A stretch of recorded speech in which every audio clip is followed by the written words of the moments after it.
The Book of Galatians. Although the Book of Galatians was written about 2,000 years ago, knowing and understanding its message is as important now as it was then. When Paul wrote this letter, there were religious people who were perverting the gospel which he was preaching. That problem is continuing today. The message of Galatians. The message of Galatians is simple, but the religious attack on the gospel is crafty.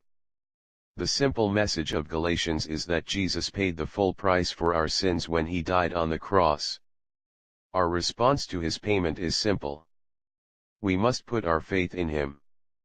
We must trust him and what he did for us. We cannot earn forgiveness or salvation. It is a free gift. If we try to earn it, we will lose it. Understanding the religious attack on the gospel. Pride is at the heart of religion. Every religious person wants to believe that their religion is right, and that others are wrong. That was the case when Paul was preaching the gospel of Jesus. Paul was taking the gospel to Gentiles, that is the non-Jewish people. There were religious, Jewish people following him, and telling the Gentile believers that they must keep the law of Moses, which includes the 10 Commandments, to be saved.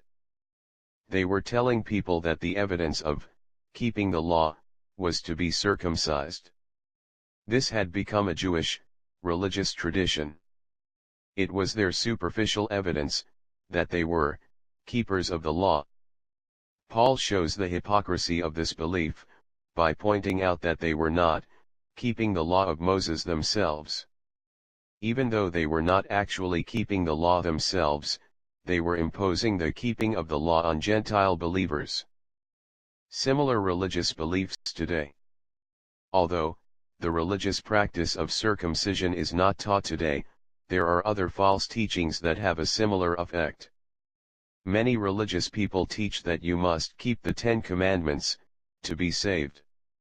The term 10 Commandments is only found 2 times in the Old Testament, and never in the New Testament. The 10 Commandments are part of the law of Moses, which we have been set free from. There are New Testament commandments that we are to obey. But we are not saved by obeying them. Ironically, there is nobody who actually keeps all of the 10 Commandments, or all of the law, all of the time. Other religious beliefs today. Many religious people today will tell you that you must go to church, or tithe. However, they are crafty and not straightforward. They do not blatantly say that you are required to do these things to be saved, but they do imply it, and will judge you if you don't. If going to church or tithing were required to be saved, then salvation would be earned, and would not be a free gift. Freedom from the law, which includes the 10 Commandments.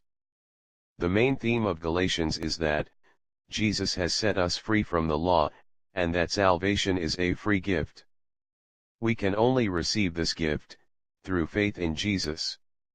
This gift cannot be earned, or it is no longer a gift. Paul clarifies that if salvation comes by works of the law, then Christ died in vain. You cannot earn salvation by works, or by keeping the law. If you try, you will lose it. The curse of the law. Paul also makes it clear that if you are under the law, that you are under a curse, and that you are obligated to keep the whole law. Nobody can, or ever has, kept the whole law all the time. Paul also says in chapter 5, that if you attempt to be justified by the law, that you are estranged from Christ, and that you are fallen from grace. Jesus' death on the cross was enough. You cannot add to it.